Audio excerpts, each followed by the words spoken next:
introduce instability associated with extreme horizon, which was recently noticed, and based on collaboration work with James Richetti, Keiji Murata, and Harvey Real, based on these archive papers.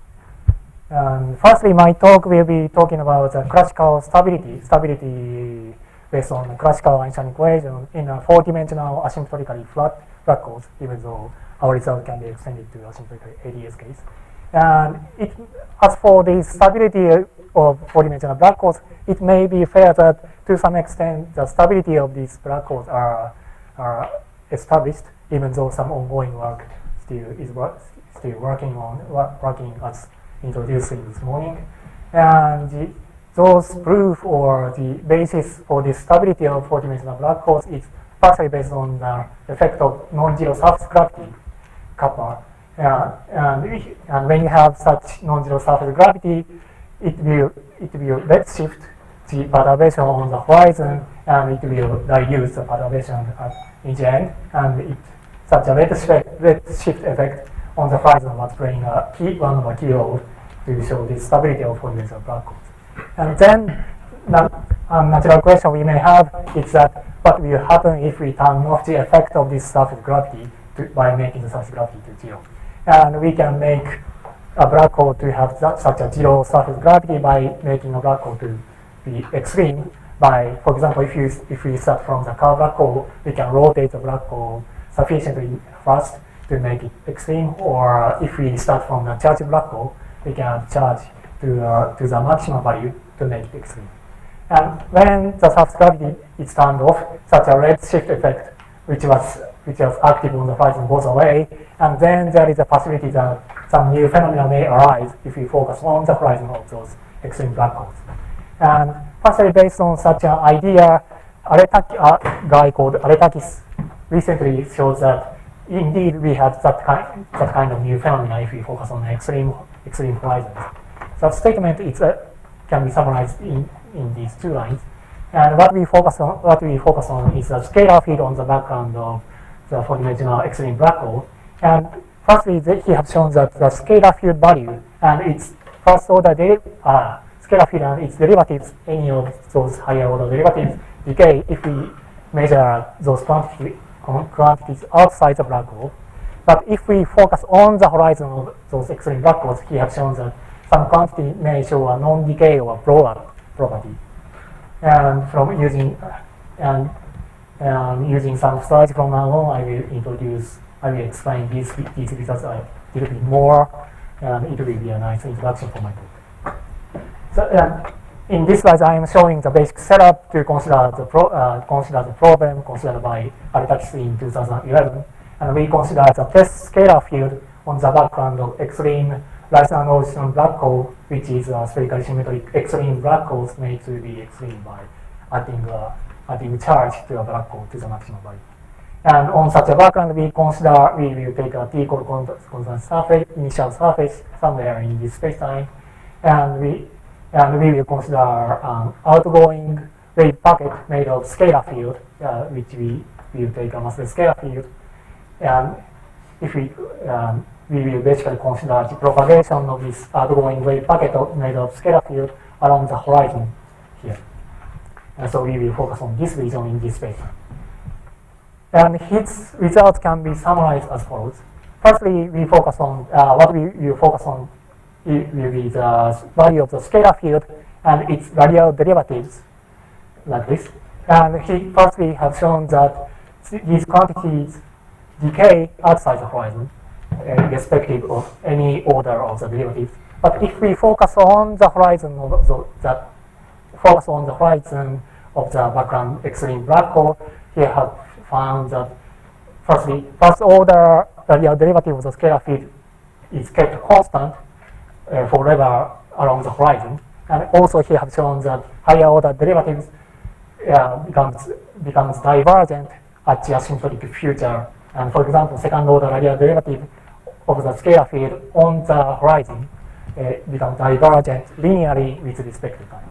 And if you consider even higher order radial derivatives, it will grow being proportional to t to several powers depending on the number of the derivatives you apply. Actually, in a simple setup, it is rather easy to show these results if you assume that the scalar field value indicates 0.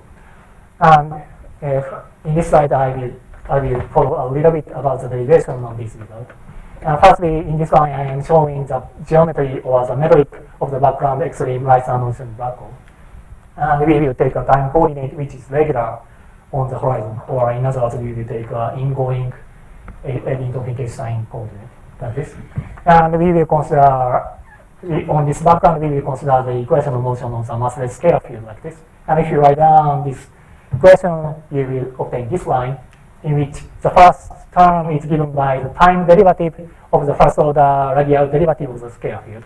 And the second term appearing here is proportional to the radial derivative of this quantity large delta, which is nothing but the radial coordinate r minus r horizon, the horizon location squared.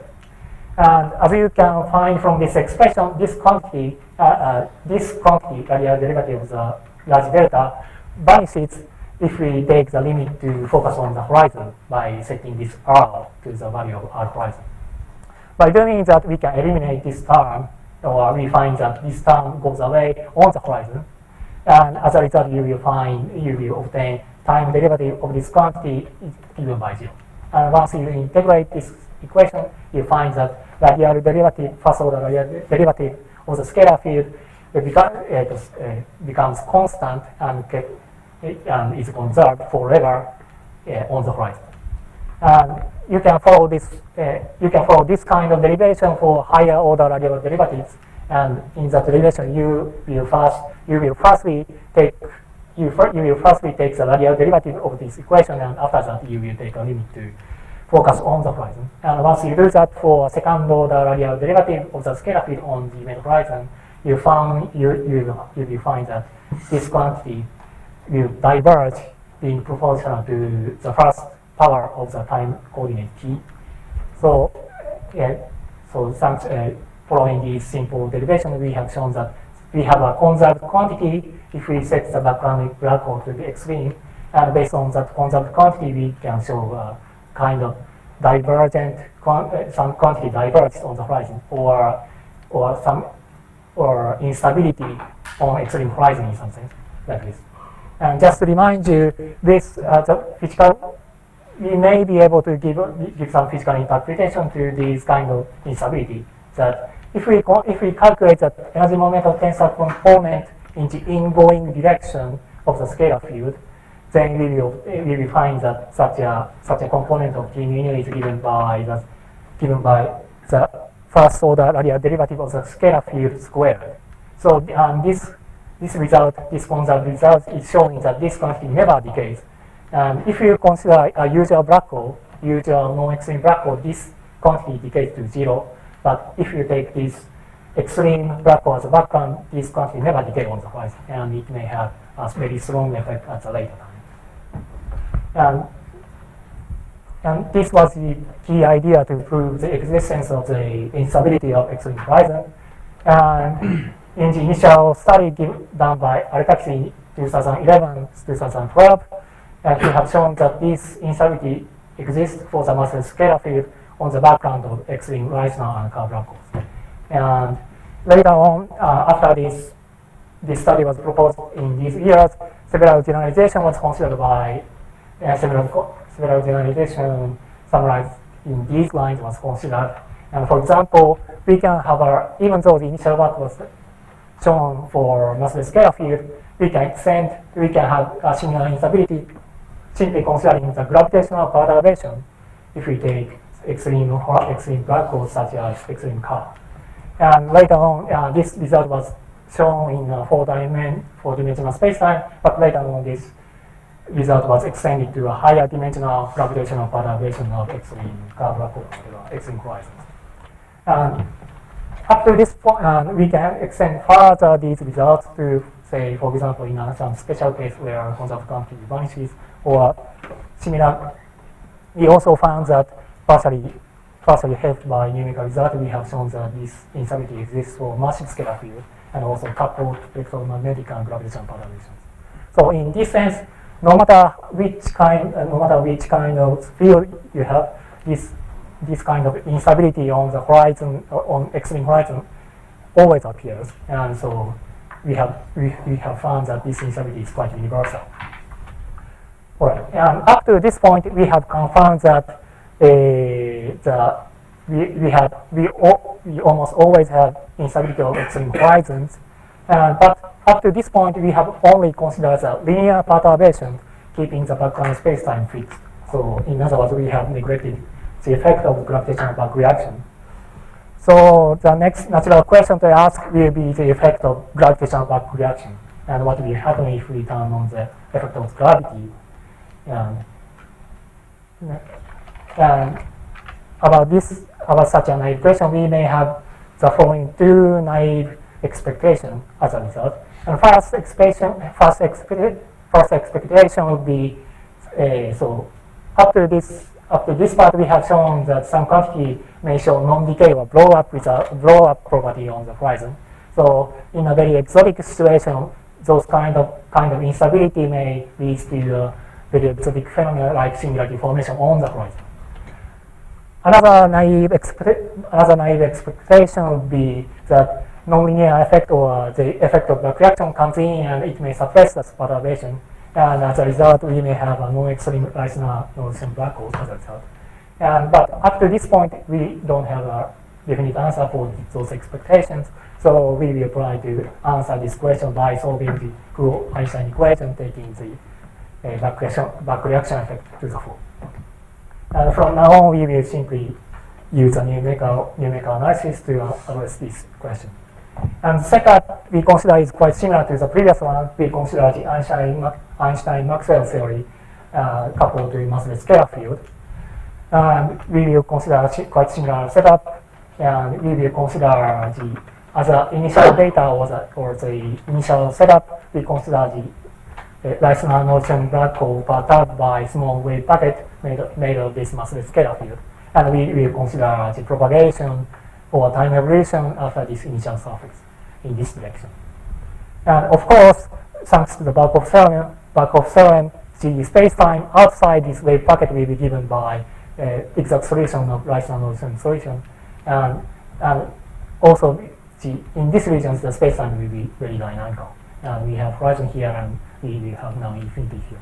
And we will solve the Einstein equation in this region. And technically speaking, this calculation is not so severe, or rather simple.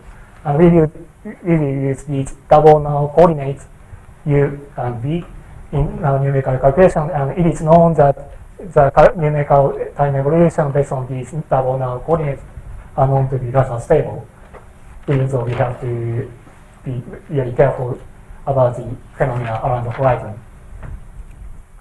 And using some slides from now on, let me show you some results of the time evolution of the scalar field. And firstly, I will show you the value of time evolution of the value of the scalar field itself around the outside the black hole and also on the horizon. And here in this plot, the horizontal axis is showing the radial coordinate, and the background, the initial location of the background black hole will be around here, 1.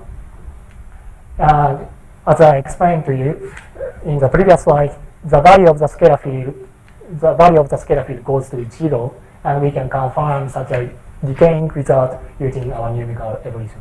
Right? And as you can see in this animation, the value of the scalar field quickly converts to 0 everywhere outside the horizon and also on the horizon. And in the next slide, let me show you the second order radial derivative of the scalar field on the horizon and also around the horizon. And to see the difference from the results with gravitational back reaction, let me firstly show you the case of no back reaction, or the result coming from the linear perturbation neglecting the gravitational back reaction. And of course, the quantity we should focus on will be the value of this quantity on the horizon. So you have to focus on a point like here. And let me start the animation. And as I explained, this quantity diverges on the horizon being proportional to linear in time, so it grows forever like this. Also, this quantity decays to 0 as time goes by outside the horizon. And it was a result for the case of no back reaction. And now let me turn on the effect of gravitational back reaction, and let me show you a similar plot. And again, the quantity we should focus on will be the value of this quantity on the horizon. So please focus on around here. RS1 is the event horizon. It's tagged to the event horizon, or the event horizon grows enough. Actually, I should have plot the location of event horizon. Now we are taking the gravitational back reaction. Event horizon gets shifted to this direction. So it's of course time evolving. Yeah, but yeah. And now let me show you this animation. And the initial, for a while, for up to a certain time, what we observe is the linear. What we observe is the growth of the second order radial derivative on the horizon, and it was approximately proportional to linear of the first power of the time coordinate. But if we follow the time evolution further, we find that this quantity decays to 0, and at the end of time evolution, this quantity decays to 0 everywhere in the space. And it was the animation, and let me show you in the static plot the same result. And vertical axis is showing the value of the second order radial derivative of the scalar field on the event horizon. And now I am calculating this quantity. We firstly obtain the location of event horizon numerically, and after that we evaluate the value of this quantity on the event horizon. And the horizontal axis is now the time coordinate large V, and we are following time evolution in this direction. And these three curves corresponds to different initial data, and especially in the initial time, I am considering three different amplitudes of the initial perturbation made of the massless scalar field. So this red line starts from the smallest amplitude at the initial time, and the blue one starts from the largest initial amplitude. And as I showed you in the animation, in the early time, we can observe the mostly linear blow-up of this quantity on the event horizon. And after hitting some critical value, it gets suppressed at a later time. And actually, the background spacetime is basically given by non-extreme black hole, very close to non-extreme black hole around this region. And what you observe around this time region is nothing but an exponential suppress or power of suppress of this quantity on the event horizon. But we also notice that for any initial perturbation, we notice that this quantity grows until they hit some critical value, which is of order 1 in the unit of the in a natural unit. And actually, we can take the initial amplitude of the massless scalar field wave packet to vanishingly small, and no matter how small it is, you will always observe growth of this quantity up to this order 1 critical value. So no matter how, and in this sense, no matter how small the initial amplitude is, you will always observe the growth up to this critical value. And in this sense, we have instability on the extreme horizon, even when we turn on the effect of gravitational back reaction. So we have confirmed that we have instability even when the back reaction is in effect. And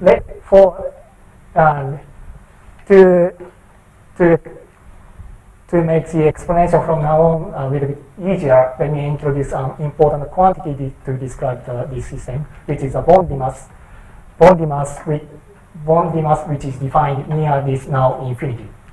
And this bond mass is nothing but a mass measured on outgoing null surface, and this mass will be measured near this now infinity.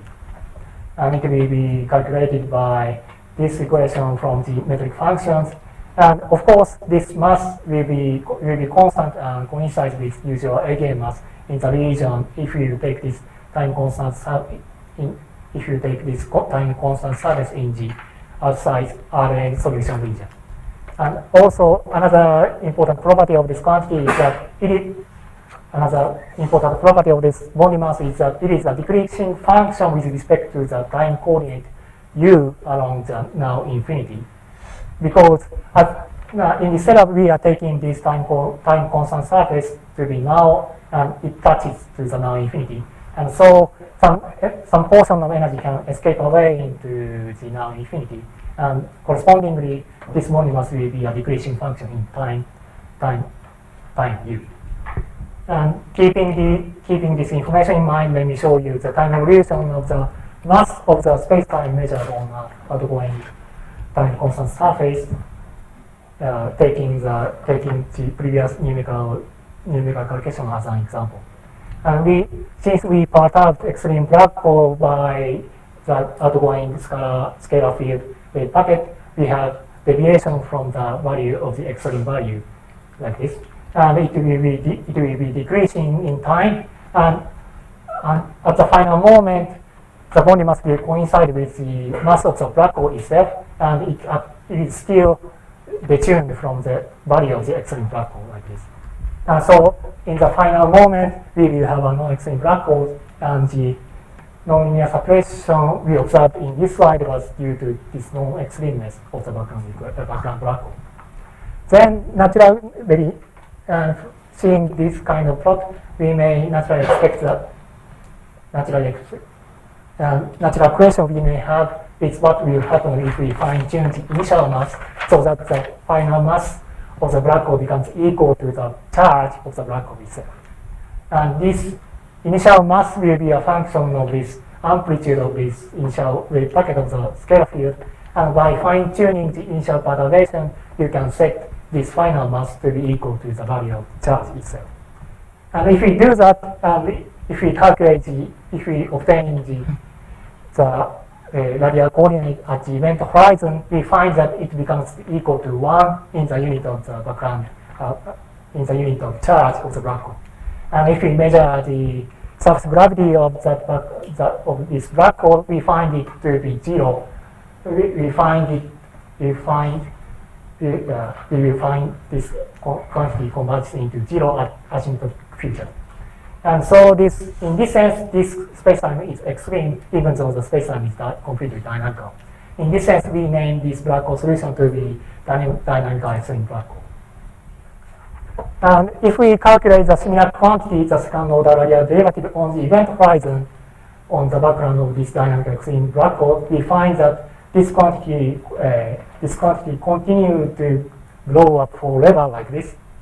So as long as and it never decays, unlikely to the previous case. So in this sense, if we introduce such a fine-tuning to obtain a dynamical extreme black hole, we can realize the instability on the horizon very quite similarly to the linear case, even though the back reaction is in effect. Yes. Before closing my talk, let me briefly introduce some property of this dynamical extreme black hole, especially focusing on the structure inside the horizon. And here I am showing the schematic of dynamical extreme black hole. And as I explained before, outside the black and this red profile is basically showing the value of the scalar field. As I explained before, the value of the scalar field decays to 0 in the future, but it doesn't decay inside the horizon actually, and it actually converts into fixed profile near this Cauchy horizon or near this infinite, near this portion which continues to the now infinity. And in this plot, I am showing you the profile of the scalar field on the V constant surface like this, and different curves correspond to a different time profile at a different time. And this line will correspond to the initial profile like around here, and the final curve corresponds to the profile around here. And as you can see here, the the scalar profile converges to 0 outside the horizon, but it converges into non-trivial fixed profile inside the horizon. So as you can see here, the profile inside the black hole is quite regular, and actually you can quite regular. And this is a very special property of the extreme black hole. If you consider non-extreme black hole, you will find a null singularity around here, even though in this dynamical black hole, the space around here is completely regular. And as a byproduct, we have considered a conjecture made by Don Marolf and Ori several years ago about the phenomena inside the horizon. And at this point, we consider the phenomena observed by an infalling observer, and especially we will consider an infalling observer like this, and we will consider the phenomena observed by this infalling observer inside the horizon. And what we will find is that even though the horizon interior is completely irregular, if we measure everything with respect to the affine parameter for this infalling observer, we will find a very steep profile of the scalar field like this. And as time goes by, this profile becomes steeper and steeper, and also this wall of scalar field gets closer and infinitely closer to the horizon itself as time goes by. And several years ago, Don Marolf and Ori gave a conjecture that for an extreme black hole, this quantity, the gradient of the scalar field with respect to a proper time or affine distance from the black hole diverges, and the location of this very steep structure gets infinitely close to the horizon as the timing of the infalling to the infinite or the asymptotic future. And we constructed this dynamical extreme black hole, and by studying this numerical solution, we could give some supporting evidence for this conjecture. And this was the basic property of this dynamical extreme black hole. But our main result was that we could confirm that this horizon instability of extreme horizon does present even we consider the effect of gravitational back reaction.